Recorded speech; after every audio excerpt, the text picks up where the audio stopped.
Hello বন্ধুরা, পূজা স্পেশালে দেখো আজকে আমি আরেকটা পোলাওয়ের রেসিপি নিয়ে চলে এসেছি। একদম ঝটপট হবে। এটা তোমরা আঁশ বলবে না নিরামিষ বলবে আমি জানি না।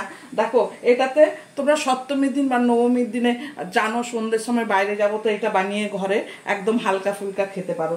এই যে দেখো আমি তার জন্য কি কি নিয়ে নিয়েছি, সব একদম রেডি করে নিয়ে আমি তারপর এসেছি। এই যে পেঁয়াজ নিয়েছি, এই যে পেঁয়াজ আছে, আদা আছে, আলু আছে, কাঁচা লঙ্কা আছে, এখানে মাশরুম আছে, এখানে মটরশুঁটি আছে, এখানে বিনস আছে, এখানে গাজর আছে, এখানে টমেটো আছে, এখানে ফুলকপি আছে। আর এই যে চালটা ধুয়ে আমি জলটা ঝরিয়ে রেখেছি।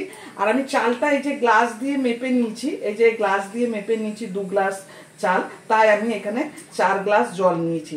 আমি এটা জলটাও তোমাদের দেখিয়ে দিলাম কিভাবে নিতে হবে, তাহলে পোলাওটা একদম ঝুড়ো ঝুড়ো হবে। চলো, এখানে আমি কোনো গরম মশলা ইউজ করব না, মতলব গোটা গরম মশলা আমার লাগবে না। আমি একটু গরম মশলা দেবো, সেটা হচ্ছে গুঁড়ো গরম মশলা, সেটা তোমাদের সাথে পরে শেয়ার করব। আর বেসিক মশলা একটু একটু ধনে গুঁড়ো, জিরে গুঁড়ো, এটা তো লাগবেই। তো কি করে বানাই তোমরা একটু সঙ্গে থাকো আর দেখতে থাকো। দেখো ফ্রাই প্যানটা আমি রেখে দিয়েছি, একটুখানি তেল দিয়েছি, সবজিগুলো আগে ভেজে নেবো। তার জন্যে আমি এখন একটু ঘি দিচ্ছি, এটার মধ্যে অল্প একটু দিচ্ছি, কেননা আমি ঘিটা পরে দেবো। আর এটা না সবসময় সবজিগুলো ভাজার জন্য না সবসময় তেজ আঁচ রাখতে হবে, কেননা সবজিগুলো যাতে একদম সেদ্ধ না হয়ে যায়। কেননা আমি ভাতের সঙ্গে ওইটা দিয়ে দেবো, তো ওইটা যখন স্টিমে থাকবে তখন বা সবজিগুলো একদম ভালোভাবে সেদ্ধ হয়ে যাবে। তো সবার আগে আমি পেঁয়াজটা ভালো করে ভেজে নিচ্ছি। পেঁয়াজটা আমার আধা ভাজা হয়ে গেছে, এখন আমি আস্তে আস্তে সবজিগুলো দিতে থাকবো। সবজির সাথে সাথে পেঁয়াজটাও হয়ে যাবে ভাজা। এই যে আমি ফুলকপিটা দিয়ে দিলাম, গাজরটা দিয়ে দিলাম, এইভাবে সব সবজিগুলো একসাথে দিয়ে দেবো। এরপর আমি মাশরুমটা দিয়ে দিচ্ছি। এই যে দেখো, অনেকে আমাদের বাঙালিদের অনেকে বলে মাশরুম হচ্ছে ননভেজ। জানি না আমি ভেজ না ননভেজ, সেটা তোমরা বলো ভেজ না ননভেজ, আমি সেটা জানি না। আমরা তো এখানে ধরো ননভেজ বলে খাই না, ভেজ বলেই খাই। আর এখানে পেঁয়াজটাকেও ননভেজ বলে না, জানো তো। আমাদের বম্বেতে যখন ওই যে গণেশ পুজো হয়, গণেশ পুজোতেও পেঁয়াজ দিয়ে তরকারি বানানো হয়।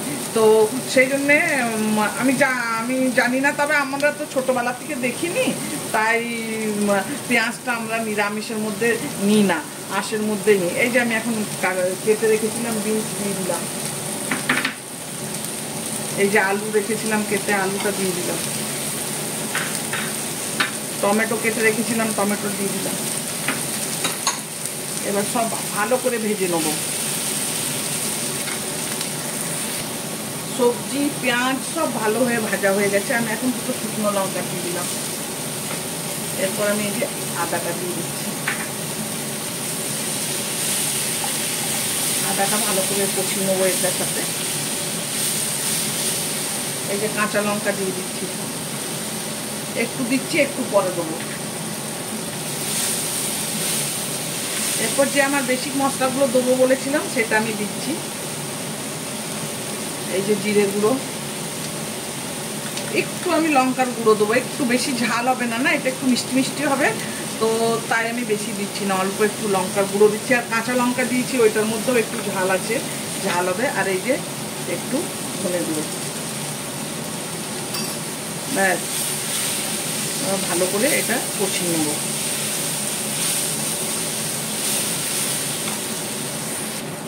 এরপর আমি নুনটা দিয়ে দিচ্ছি। এই যে একদম পরিমাণ মতো নুন দিয়ে দিচ্ছি। আমি ভাতের মধ্যে আর নুন দেবো না। এখন যদি নুনটা না দিই তাহলে সবজির মধ্যে যাবে না, তাই নুনটা আগে দিলাম। এই যে আরেকবার দেখে নেবো, যদি আমার লাগে তখন আমি আরেকটু নুন হয়তো দিয়ে দেবো। এই যে সবজি আমার কষানো হয়ে গেছে, এখন আমি এটা সাইডে রাখছি। এরপর এই যে এটার মধ্যে আমি পোলাওটা বানাবো। কড়াইটা গরম করে দিলাম, কড়াই গরম হয়ে গেছে। এখন আমি দিয়ে দিচ্ছি ঘি। দেখো এটা পুরোটাই তুমি ঘিয়ে বানাতে পারো, তাহলে তো টেস্ট আরও ভালো হবে। ঘি খাওয়া মানা আমরা তো সবাই জানি, তো তাই আমি একটু ঘিটা কম দিচ্ছি, দেওয়ার চেষ্টা করছি। যদি তোমরা খাও তাহলে তোমরা ভরপুর ঘি দিতে পারো। আমি সবজিটা সেই জন্য তেলে ভেজে নিলাম, বুঝতে পেরেছো, যে ঘি একটু কম দেবো বলে, তাই এই যে ঘিটা দিয়ে দিলাম। এবার আমার ধুয়ে জল ঝরানো চালটা দিয়ে দিচ্ছি। চালটাকে এরপর আমি চালটা খুব ভালো করে ভেজে নেবো। এই যে একটু হালকা হাতে ভেজে নেবো, কেননা চালটা আমার ধোয়া আছে তো, ভিজে আছে।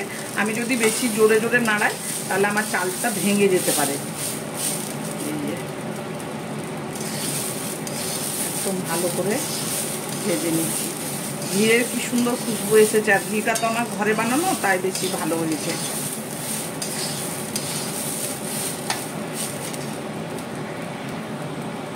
চাল অনেক ভালো করে ভেজে নিয়েছি। এই যে দেখো, এরপর আমি দিয়ে দিচ্ছি এটার মধ্যে। আমার তো সব কিছু দেওয়া হয়ে গেছে, খালি গরম মশলাটা দেওয়া হয়নি। এখন আমি দিয়ে দিচ্ছি গরম মশলা। চালটার মধ্যে ঘিয়ের সঙ্গে গরম মশলাটা খুব ভালো যায়, তাই এখন আমি দিয়ে দিলাম। আমি এখানে একটু বেশি পরিমাণে গরম মশলাটা দিলাম, কেননা আমি এখানে গোটা গরম মশলা তো ব্যবহার করিনি না, তাই।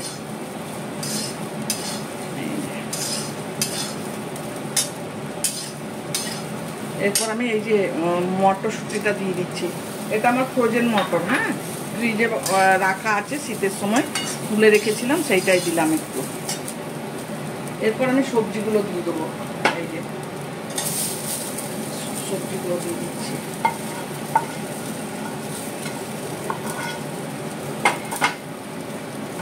ভালো করে মিক্স করবো এটা। এই যে যেটা কাঁচা লঙ্কাটা ছিল, কাঁচা লঙ্কাটা দিয়ে দিলাম আমি। এবার ভালো করে সব মিক্স করে নেবো। এই যে, আর আমি জল গরম করতে রেখেছি। সব এইসব জিনিসে না, পোলাও টোলাও যখন বানাবো তখন গরম জল আমরা ব্যবহার করব, তাহলে সেটা ভালো হয়। গ্যাসটা কম করে দিচ্ছি, না তো জলটা চারিদিকে ছিটবে, তাই আমি জল একদম মেপে গরম করেছি, তাই আমি জলটা এখন ঢেলে দিচ্ছি।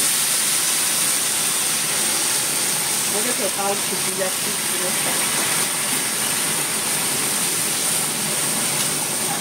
আমাকে আর আলাদা করে এটাকে গরম করতে হবে না, যে ফুটে আসার পরে ঢাকা দেবো সেটা না। এটার মধ্যে দেখো সাথে সাথে ফুটে গেল।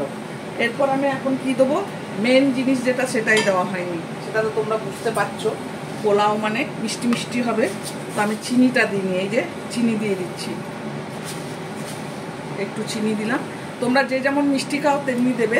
আমি একটু মিষ্টি দিলাম, এটা খালি না আমি আর কিছুর সাথে খাবো না, পাঁপড় বা রায়তার সাথে খাবো, তার জন্য মিষ্টিটা একটু বেশি দিলাম। এরপর আমি এটাকে ঢেকে দেবো। আমি এখানে কয়েকটা কিশমিশ দিয়ে দিচ্ছি। চাইলে তোমরা ড্রাই ফ্রুটসও দিতে পারো ভেজে, আমি এখানে ড্রাই ফ্রুটস দিচ্ছি না, যেহেতু আমি ভেজিটেবলস অনেক দিয়েছি না, তার জন্য আর দিচ্ছি না। এই যে এবার ডেকে দিচ্ছি। আর এই যে এখানে যে ফুটোটা আছে, ফুটোটা দিয়ে যাতে গ্যাস বের হতে না পারে, আমি এটা বন্ধ করে দিলাম।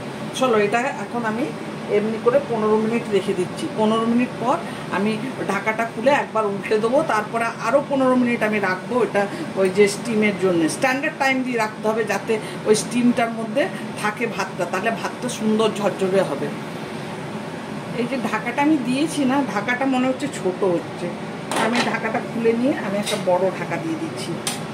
এই যে বড় ঢাকা দিয়ে দিলাম। এরপরে এই যে আমার কাছে এই নোড়াটা আছে, এটা আমি দিয়ে দিচ্ছি চাপা, তাহলে ভালো হবে, স্টিমটা ভালো ধরবে। এই যে